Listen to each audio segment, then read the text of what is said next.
നമുക്ക് അരവിന്ദിന്റെയും മക്കളുടെയും നാളത്തെ നല്ലൊരു കഥ കേട്ടാലോ? വീഡിയോ ഇഷ്ടപ്പെടുവാണെങ്കിൽ ഒന്ന് ഹൈപ്പ് ചെയ്യാൻ മറക്കരുതേ. ആദ്യമായി കാണുന്നവരാണെങ്കിൽ സബ്സ്ക്രൈബ് ചെയ്യാനും മറക്കരുത് കേട്ടോ. അങ്ങനെ നമ്മൾ കാണുന്ന ഒടുവിലെ ജയബാലനും പ്രവീണയും കൂടെ ഗംഗയുടെ വിവാഹ നിശ്ചയത്തിനായിട്ട് സ്നേഹതീരത്തിലേക്ക് പോരുവാണ്. പോരുന്ന വഴിയില് വിനീതിന്റെ കടയുടെ അവിടെ എത്തിക്കഴിഞ്ഞപ്പോ ജയബാലൻ പറഞ്ഞു, ഞാൻ ഇപ്പൊ വരാന്ന് പറഞ്ഞോണ്ട് കാർ നിർത്തി അങ്ങോട്ടേക്ക് ഇറങ്ങി പോവാണ്. പ്രവീണ ചോദിച്ചു, എന്താ ജയബാലേട്ടാ? ഒന്നുമില്ലാന്ന് പറഞ്ഞു. അങ്ങനെ നോയിക്കഴിഞ്ഞപ്പോ വിനീത് കടയിലുണ്ടെന്ന് മനസ്സിലായി. പിന്നീട് വിനീതിനെ അങ്ങോട്ടേക്ക് വിളിച്ചു. വിനീത് വന്നു കഴിഞ്ഞപ്പോ ജയബാലൻ പറഞ്ഞു, ഇന്നേ ഗംഗയുടെ വിവാഹ നിശ്ചയമാന്ന് പറഞ്ഞു. എൻഗേജ്മെന്റ് നിനക്ക് മനസ്സിലായി കാണൂല അല്ലേന്ന് ചോദിച്ചു. വിനീത് ഒന്നും പറഞ്ഞില്ല. എടാ, ഇനി നീ അങ്ങോട്ടേക്ക് വന്നേക്കരുത്, അറിയാലോ അവിടെ ചുറ്റിപ്പറ്റിയുള്ള നിന്റെ നടത്ത് ഇന്നത്തും കൂടെ നിർത്തിക്കണം, പറഞ്ഞ കേട്ടല്ലോ എന്നൊക്കെ പറഞ്ഞൊരു ഭീഷണിയുടെ സ്വരത്തിലാണ് സംസാരിക്കുന്നത്. വിനീത് പറഞ്ഞു, അതിന് എന്നോട് ഇങ്ങനെ പറയേണ്ട കാര്യമൊന്നുമില്ല, അതെന്റെ അമ്മാവന്റെ വീടാന്ന് പറഞ്ഞു. നിന്റെ അമ്മാവന്റെ വീട്? എടാ, അമ്മാവന്റെ വീടാണെങ്കിലും കൊള്ളാം, അമ്മായിയുടെ വീടാണെങ്കിലും കൊള്ളാം, നീ എന്തിനാ അങ്ങോട്ടേക്ക് വന്നോണ്ടിരുന്നെന്നുള്ള കാര്യമൊക്കെ എനിക്ക് നല്ല വ്യക്തമായിട്ടറിയാം. ഞാൻ എന്താ പൊട്ടനാണോന്ന് ചോദിച്ചു. അവളെ പ്രതീക്ഷിച്ചിട്ടല്ലേ അങ്ങോട്ടേക്ക് വന്നോണ്ടിരുന്നേ, ഇനി അത് വേണ്ട, അതൊന്ന് പറഞ്ഞിട്ട് പോകാന്ന് കരുതി നിർത്തിയതാന്ന് പറഞ്ഞു. അതും പറഞ്ഞിട്ട് ജയബാലൻ കാറിൽ കയറി അങ്ങോട്ട് പോയി. വിനീതിന് ഭയങ്കര വിഷമമായി. വിനീത് കയറി വന്നു കഴിഞ്ഞപ്പോൾ നിവിൻ ചോദിച്ചു, എന്താ അങ്കിള് പറഞ്ഞെന്ന് ചോദിച്ചു. ഗംഗയുടെ വിവാഹ നിശ്ചയല്ലേ, അതിനെക്കുറിച്ച്. ഓ, അതാണോ കാര്യം? അത് വിനീതിനോട് എന്തിനാ പറയണേന്ന് ചോദിച്ചു. അല്ല, അത് പിന്നെ കാര്യമായിട്ട് എടുക്കേണ്ട കാര്യമൊന്നുമില്ല, വിട്ടുകള എന്നപ്പം തന്നെ ഇക്ക പറഞ്ഞു. ചിലതൊക്കെ ഇങ്ങനെയാ, ചിലർക്കൊക്കെ ഇങ്ങനെ മറ്റുള്ളവരെ വേദനിപ്പിച്ച് കഴിയുമ്പോൾ ഭയങ്കര സന്തോഷമായിരിക്കും എന്ന് പറഞ്ഞു. നിവിൻ പറഞ്ഞു, എൻ്റെ അങ്കിളാന്ന് പറഞ്ഞിട്ട് കാര്യമില്ല, ശരിക്കും പറഞ്ഞിട്ടുണ്ടെങ്കിൽ ക്രൂരന്മാരുടെ സ്വഭാവമാന്നൊക്കെ പറഞ്ഞു. പിന്നീട് ജയബാലനും പ്രവീണയും കൂടെ സ്നേഹതീരത്തേക്ക് ചെല്ലുവാണ്. അപ്പോഴേക്കും ശാരദയ്ക്ക് ഓടി ഇറങ്ങി വന്നു. ആ, ബാ ജയബാലേട്ടാ, പ്രവീണ എന്നൊക്കെ പറഞ്ഞു പ്രവീണയെ കെട്ടിപ്പിടിക്കുന്നുണ്ട്. എന്തൊക്കെയുണ്ട് വിശേഷങ്ങൾ എന്നൊക്കെ ചോദിക്കുകയാണ്. അല്ല, എന്തിയെ ഗംഗമോൾ എന്തിയെന്ന് ചോദിച്ചു. അവള് മുറിയിലുണ്ട്, അവള് റെഡിയായി കഴിഞ്ഞോ? റെഡിയായിട്ടുണ്ടെന്ന് പറഞ്ഞു. അല്ല, ചെക്കനും കൂട്ടരും എപ്പോ വരും ജയബാലേട്ടാ? അവര് പോന്നിട്ടുണ്ട്, ഇപ്പൊ തന്നെ ഇവിടെ എത്തും. പിന്നെ വഴിയും കാര്യങ്ങളൊക്കെ ഞാൻ അവർക്ക് പറഞ്ഞു കൊടുത്തിട്ടുണ്ടായിരുന്നു, ഇത്തിരി സമയം കഴിയുമ്പത്തേനും അവര് വരൂന്ന് പറഞ്ഞു. അങ്ങനെ സംസാരിച്ചുകൊണ്ടിരിക്കുന്ന സമയത്ത് കാവേരി അങ്ങോട്ടേക്ക് വരുന്നേ. ശാരദ പറഞ്ഞു, ഞാൻ കുടിക്കാൻ എന്തെങ്കിലും എടുക്കാന്ന് പറഞ്ഞുകൊണ്ട് ശാരദ പെട്ടെന്ന് അകത്തേക്ക് കയറിപ്പോയി. പ്രവീണയെ കണ്ട് ഇങ്ങനെ നോക്കുവാണ് കാവേരി. അപ്പോഴേക്കും പ്രവീണ പറഞ്ഞു, എന്താ മോളെ നോക്കണേ? ഒന്നുമില്ല ആന്റി എന്ന് പറഞ്ഞു. പിന്നീട് ജയപാലിനെ രൂക്ഷമായിട്ട് നോക്കുവാണ്. ആ നോട്ടം കണ്ടു കഴിഞ്ഞപ്പോൾ ജയപാലിന് ഒട്ടും അങ്ങോട്ട് സൂചിച്ചില്ല. ജയപാലൻ ചോദിച്ചു, എന്താ കാവേരി എന്ന് ചോദിച്ചു. ഒന്നുമില്ല, വെറുതെ നോക്കിയതാന്ന് പറഞ്ഞു. അല്ല, എന്തോ നീ ഇങ്ങനെ നോക്കുന്നേ? ഇന്നലെ കണ്ട അവതാരമാണോ ഇന്നെന്ന് നോക്കിയതാന്ന് പറഞ്ഞു. നിങ്ങൾക്ക് ഓരോ ദിവസം ഓരോ മുഖമല്ലേ, പുതിയ പുതിയ അവതാരങ്ങളല്ലേന്ന് ചോദിച്ചു. നിങ്ങള് പതുക്കെയാണ് ചോദിക്കുന്നത്, മറ്റുള്ളവർ കേൾക്കാത്ത രീതിയിലാണ് ചോദിക്കുന്നത്. ജയപാലിന്റെ മുഖമൊക്കെ അങ്ങോട്ട് വിളറി വെളുത്തു. കാവേരിക്ക് അയാളുടെ മുഖം പിടിച്ച് ഭിത്തിയാൽ ഉടച്ചു വിടാനാ തോന്നിയത്. അത്രയ്ക്ക് ദേഷ്യമായിരുന്നു. തന്റെ കുടുംബത്തെ നശിപ്പിക്കാൻ വേണ്ടിയിട്ട് ഇറങ്ങി തിരിച്ച കാലനാ ഇവന്. എന്നിട്ട് വന്ന് നിൽക്കുന്ന നിപ്പ് കണ്ടില്ലേ? തന്റെ അമ്മ ഇപ്പോഴും പറഞ്ഞു പറ്റിച്ചോണ്ടിരിക്കുക. തന്റെ അമ്മ പാവമായതുകൊണ്ട് അതൊക്കെ വിശ്വസിച്ചോണ്ടിരിക്കുന്നു. എന്തെങ്കിലും തന്റെ കള്ളത്തരം ഞാൻ പുറത്ത് കൊണ്ടുവരൂടാ എന്നൊക്കെ ഇങ്ങനെ മനസ്സിലോർത്ത് ഇങ്ങനെ പല്ലെറുമാണ് കാവേരി. അത് ജയപാലിന് നന്നായിട്ട് മനസ്സിലായി. ഇവള് തനിക്ക് അപകടമാണെന്നും അറിയാം. കാരണം ഇവള് തന്റെ കൊള്ളത്തരങ്ങളൊക്കെ പുറത്തു കൊണ്ടുവരും. ഒരാണിന്റെ സമയത്ത് പിറന്നവളാണ് ഇവള്, അതുകൊണ്ട് ഇവളെ സൂക്ഷിക്കണം. അത് ജയപാലൻ നേരത്തെ മനസ്സിലാക്കിയ കാര്യമായിരുന്നു. കാവേരി ആള് ശരിയല്ല. കാവേരി എന്ന് പറഞ്ഞാൽ പേടിക്കേണ്ട ഇനമാണ്. താൻ ഉദ്ദേശിച്ച പോലെ ഇവള് പമ്മി കൂടിയിരിക്കുന്ന ഒരിനമൊന്നും അല്ല എന്നുള്ള കാര്യം ജയപാലിന് നന്നായിട്ട് അറിയായിരുന്നു. പിന്നീട് ശാരദ ജയപാലിനെയും പ്രവീണയൊക്കെ വിളിച്ച് അകത്തേക്ക് പോകണം. വന്ന് ഇത് കുടിക്കാനൊക്കെ പറഞ്ഞ് ചായയൊക്കെ കൊണ്ടേ കൊടുത്തു. പ്രവീണ പറഞ്ഞു, അല്ല ഗംഗമോൾ ഒരുങ്ങിയിരിക്കണോ? ഞാൻ അവളെ ഒന്ന് കാണാന്ന് പറഞ്ഞു. ഇപ്പൊ തന്നെ അവളിങ്ങോട്ട് വരൂന്നൊക്കെ പറഞ്ഞു. ഈ സമയം ഗംഗ ആകെപ്പാടെ വിഷമിച്ച് മുറിയിലിരിക്കുകയാണ്. കാവേരി അങ്ങോട്ട് ചെന്നു. കാവേരി എന്നിട്ട് പറഞ്ഞു, വന്നിട്ടുണ്ട്, ജയപാലൻ അങ്കിളും പ്രവീണ ആന്റിയും കൂടെ വന്നിട്ടുണ്ടെന്ന് പറഞ്ഞു. ഒട്ടും സൂഹിക്കാത്ത രീതിയിലായിരുന്നു കാവേരിയുടെ സംസാരം. ഈ സമയത്ത് യമുനി എന്നിട്ട് പറഞ്ഞു, ഗംഗേച്ചി ഇനി സമയമുണ്ട്, സമയം വൈകിട്ടില്ല എന്ന് പറഞ്ഞു. ഗംഗ പറഞ്ഞു, ഞാൻ പറഞ്ഞല്ലോ എന്റെ ജീവിതം തീർന്ന, അച്ഛൻ മരിച്ചോട് കൂടിയിട്ട് എന്റെ ജീവിതം അസ്തമിച്ചു, ഇനി എനിക്കൊരു ജീവിതമില്ല. അമ്മ പറയുന്നതിനൊപ്പം ഒഴുക്കിനൊപ്പം ഞാൻ നീന്തിക്കൊണ്ടിരിക്കുക, അല്ലാതെ എനിക്കൊന്നും ചെയ്യാൻ പറ്റില്ല എന്ന് പറഞ്ഞു. കാവേരി പറഞ്ഞു, ചേച്ചി ഇത്തിരി കൂടെ ബോൾഡ് ആവണം. അമ്മ പറയുന്ന അനുസരിച്ച് നിന്നിട്ടുണ്ടെങ്കിൽ ചേച്ചിയുടെ ജീവിതം തകർന്നു പോകുന്നേ അറിയാലോ. ഇപ്പോഴാണെങ്കിലും ചേച്ചി ബോൾഡായിട്ട് നിന്ന് കാര്യങ്ങൾ പറയുകയാണെങ്കിൽ എന്തുകൊണ്ടും നല്ലതായിരിക്കും.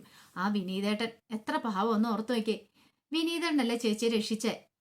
അപ്പൊ പിന്നെ വിനീതേട്ടനെ പോലെ ഒരു നല്ലൊരു ചെറുപ്പക്കാരനെ കിട്ടാന്ന് പറഞ്ഞാൽ ചേച്ചിയുടെ ഭാഗ്യമാണ്.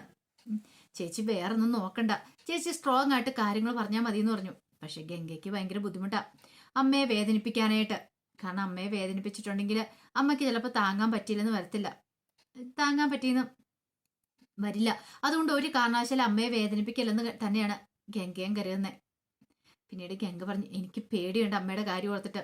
കാരണം അച്ഛന് സംഭവിച്ച പോലെ ഇനി അമ്മയ്ക്കൂടെ സംഭവിച്ചുകൂടാ. അതുകൊണ്ട് ഞാൻ പറഞ്ഞത്, അമ്മ എന്തു പറയുന്നോ അതുപോലെ ഞാൻ അനുസരിക്കുമെന്ന് പറഞ്ഞു. ഈ സമയത്ത് ചെക്കൻ കൂട്ടർക്ക് കൃത്യമായിട്ടുള്ള വഴിയും കാര്യങ്ങളും അറിയണ്ടായിരുന്നില്ല. അങ്ങനെ അവര് സിറ്റി വന്നിട്ട് ഒരാൾ ചോദിച്ചു. ഞാൻ പറഞ്ഞു, അതെ, ആ കാണുന്ന കടയില്ലേ, അത് വിനീതിന്റെ ആണ്. അവന്റെ അമ്മാവന്റെ വീടാ നിങ്ങൾ അന്വേഷിക്കുന്നൊരു കാര്യം ചെയ്യുക. അവനെ വിളിക്കാൻ പറഞ്ഞു. കടക്കാരന് വിനീതിനെ വിളിച്ചിട്ട് പറഞ്ഞു, ഇതേ എടാ, നിന്റെ അമ്മാവന്റെ വീട്ടിലേക്കുള്ള ആൾക്കാരാ, നീ ഒന്ന് പോയി വഴി പറഞ്ഞു കൊടുക്കാൻ പറഞ്ഞു. വിനീതിന് എന്ത് ചെയ്യണമെന്ന് അറിയില്ല, വല്ലാത്തൊരു ബുദ്ധിമുട്ടായിപ്പോയി. അപ്പോഴേക്കും നിവിൻ പറഞ്ഞു, എടാ നീ ചെല്ലടാന്ന് പറഞ്ഞു. അല്ല ഞാൻ പോണോ, നീ ചെല്ലാൻ പറഞ്ഞു. വിനീത് ഭയങ്കര ബുദ്ധിമുട്ടുള്ള കാര്യമായിരുന്നു. വിനീത് വന്നിട്ട് പറഞ്ഞു, ബാ ഞാൻ വീട്ടിൽ കൊണ്ടേ ആക്കാം വരാൻ പറഞ്ഞ് അവരെയും കൂട്ടിക്കൊണ്ട് അങ്ങോട്ട് പോവാണ്. കുറച്ച് സമയം കഴിഞ്ഞു കഴിഞ്ഞപ്പോ അങ്ങനെ അവർ വീട്ടിലേക്ക് വരിക. കാർവ് നിൽക്കുന്ന ശബ്ദം കേട്ട് കഴിഞ്ഞപ്പോ ജയപാലിനും ശാരദയൊക്കെ ചെറുക്കൻ കൂട്ടരെ സ്വീകരിക്കാനായിട്ട് അങ്ങോട്ട് ഇറങ്ങിച്ചെന്നു. ചെറുക്കനും കൂട്ടരൊക്കെ കാറിൽ നിന്ന് ഇറങ്ങി. പിന്നീട് നോക്കുമ്പോഴത്തേനുമാണ് വിനീതിനെ കാണുന്നത്. വിനീതും ഉണ്ടായിരുന്നു. വിനീതിനെ കണ്ടു കഴിഞ്ഞപ്പോഴത്തേനും ശാരദ ഒരു നിമിഷം ഞെട്ടിപ്പോയി. ഇവൻ എന്തിനുള്ള പുറപ്പാടാ എന്നൊക്കെ ഒരു ചിന്തയായിരുന്നു. അങ്ങനെ അവരെങ്ങോട്ട് വന്നു കഴിഞ്ഞപ്പം ചെക്കൻ്റെ അമ്മാവൻ പറഞ്ഞു, ഇതേ ഞങ്ങൾക്ക് വഴി ശരിക്കും കൃത്യമായിട്ട് അറിയണ്ടായിരുന്നില്ല. പിന്നെ ആ കടയിൽ വന്ന് ചോദിച്ചു കഴിഞ്ഞപ്പം ഈ ചെറുപ്പക്കാരനെ ഞങ്ങളെ ഇങ്ങോട്ട് കൂട്ടിക്കൊണ്ട് വന്നേന്ന് പറഞ്ഞു. ഓ ഇവനായിരുന്നോ, ഇവനാരെന്ന് മനസ്സിലായോ എന്ന് ചോദിച്ചു. ഇല്ല എന്ന് പറഞ്ഞു. ഇവിടുത്തെ അരവിന്ദന്റെ പെങ്ങടെ മോന, ഒരു മണ്ടനാള്. പിന്നെ എന്തേലുമൊക്കെ ഇങ്ങനെ ഞങ്ങൾ പറഞ്ഞു ഓരോന്നൊക്കെ ചെയ്യിക്കും. ഇവിടെ ഇടയ്ക്കിടയ്ക്ക് ഓരോ കാര്യത്തിന് സഹായിക്കാനൊക്കെ വരാറുണ്ടെന്ന് പറഞ്ഞു. ശരിക്കും വിനീതിനെ അങ്ങോട്ട് താഴ്ത്തി കെട്ടുവാണ്. വിനീതിന് സങ്കടമായി. പക്ഷെ വിനീത് അത് കാര്യമായിട്ട് എടുത്തില്ല. കാരണം ഗംഗയെ അവൻ അത്രമാത്രം സ്നേഹിക്കുന്നുണ്ട്. താ സ്നേഹിക്കുന്നവൾക്ക് നല്ലൊരു ജീവിതം കിട്ടണമെന്നായിരുന്നു അവന്റെ മനസ്സിൽ ആഗ്രഹം. പക്ഷെ ആ കൂട്ടത്തില് ചെക്കനോ ഉണ്ടെന്ന് അവൻ സ്വപ്നത്തിൽ പോലും വിചാരിച്ചിട്ടുണ്ടായിരുന്നില്ല. അങ്ങനെ വിനീതിന് എന്ത് ചെയ്യണമെന്ന് അറിയത്തില്ല. അത് വിനീത് നിൽക്കുമ്പോഴത്തേനും ചെക്കൻ കൂട്ടി ജയപാലിനെ അകത്തേക്ക് അങ്ങോട്ട് പോവാണ്. അപ്പോഴേക്കും ശാരദ പറഞ്ഞു, വിനീതെ നീ എന്തിനാ ഇങ്ങോട്ടേക്ക് വന്നേന്ന് ചോദിച്ചു. അത് പിന്നെ അമ്മായി അവർ വന്ന് ചോദിച്ചു കഴിഞ്ഞപ്പോൾ ഞാൻ വഴി കാണിച്ചുകൊണ്ട് ഇങ്ങോട്ട് വന്നാന്ന് പറഞ്ഞു. ഒരു കാര്യം ചെയ്യുക, നീ ഇനി പൊയ്ക്കോളാൻ പറഞ്ഞു. അതെങ്ങനെ ശരിയാവും, അവരെന്നെ കണ്ടില്ലേ, ഇനിയിപ്പം ഞാൻ പോയിട്ടുണ്ടെങ്കിൽ അവർക്ക് എന്തേലും സംശയങ്ങളൊക്കെ തോന്നില്ലേന്ന് ചോദിച്ചു. ഞാനിവിടെ നിൽക്കാം, ഞാൻ അത് കഴിഞ്ഞിട്ട് പൊയ്ക്കോളാം. ഞാനും കുറെ ആഗ്രഹിച്ച ഗംഗയുടെ കല്യാണം ഗംഗയുടെ വിവാഹ നിശ്ചയം കാര്യങ്ങളൊക്കെ അത് നടന്നില്ല അമ്മായി. ഇങ്ങനെയെങ്കിലും എനിക്കിത് കാണാനായിട്ട്. അത് പറഞ്ഞപ്പോഴത്തേനും വിനീതിന്റെ കണ്ണൊക്കെ നിറഞ്ഞു വന്നു. ശാരദ വിനീതിനെ ചേർത്ത് പിടിക്കുന്നുണ്ട്. ശാരദയ്ക്കും ഭയങ്കര സങ്കടമൊക്കെ ആയിപ്പോയി. എന്ത് ചെയ്യാൻ പറ്റും. ഒടുവിൽ ശാരദ അങ്ങോട്ട് അകത്തേക്ക് അങ്ങോട്ട് കയറിപ്പോയി കഴിഞ്ഞപ്പോഴത്തേനും നിവിൻ അങ്ങോട്ടേക്ക് വരുന്നേ. നിവിനെ കണ്ടു കഴിഞ്ഞപ്പോൾ വിനീത് ചോദിച്ചു, നീ എന്താടാ ഇവിടെ? അത് പിന്നെ എനിക്കറിയാം, നീ ഇങ്ങോട്ടേക്ക് വന്നിട്ടുണ്ടെങ്കിൽ നിന്റെ മനസ്സ് ശരിയല്ലായിരിക്കും എന്ന്. കാരണം നീ ഏറെ സ്നേഹിക്കുന്ന പെൺകുട്ടിയുടെ വിവാഹ നിശ്ചയമല്ലേ. അപ്പൊ പിന്നെ നിനക്ക് സന്തോഷമായിട്ട് ഇരിക്കാൻ പറ്റില്ലെന്നറിയാം. നിന്റെ മനസ്സിന്റെ വിഷമം എനിക്ക് അറിയാവുന്നതുകൊണ്ടാ ഞാൻ ഇങ്ങോട്ടേക്ക് വന്നേന്ന് പറഞ്ഞു.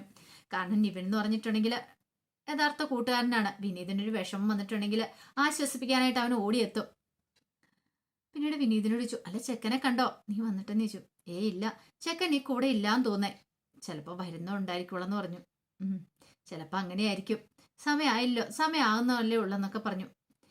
പിന്നീട് നിവിനും വിനീതിനും കൂടെ അകത്തേക്ക് കയറി വരുമ്പോഴത്തേനും ജയബാലൻ ചോദിച്ചു, നീ എന്താണ് ഇവിടെ?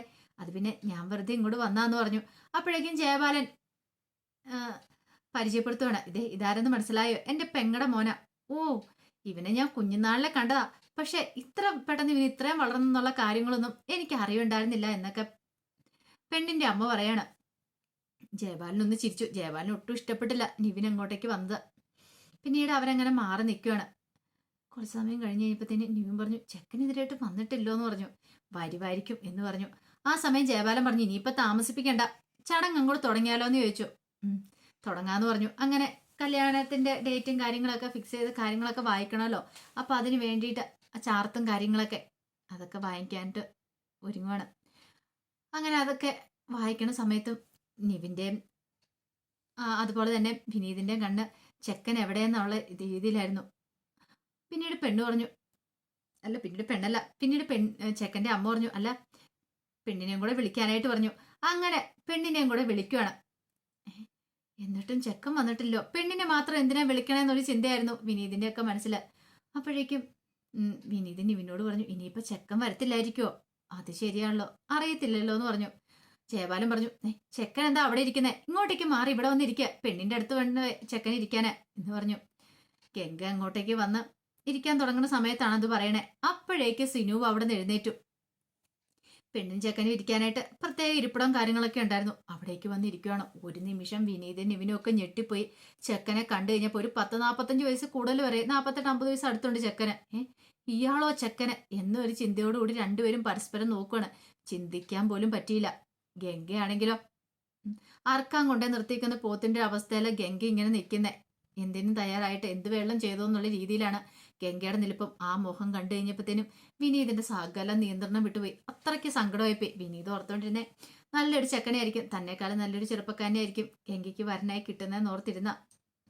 അപ്പൊ അതിന്റെ വിശേഷങ്ങളൊക്കെയാ കാണാൻ പോകുന്നത്. എന്താണെങ്കിലും കല്യാണം മുടങ്ങും. അപ്പൊ അതിന്റെ വിശേഷങ്ങളുമായിട്ട് നാളെ വരാട്ടോ. മറക്കാതെ എല്ലാവരും കയറി കാണാൻ ശ്രമിക്കണേ. ഒരിക്കൽ കൂടി എല്ലാവർക്കും ശുഭരാത്രി നേർന്നുകൊണ്ട് നിർത്തുന്നു. നന്ദി.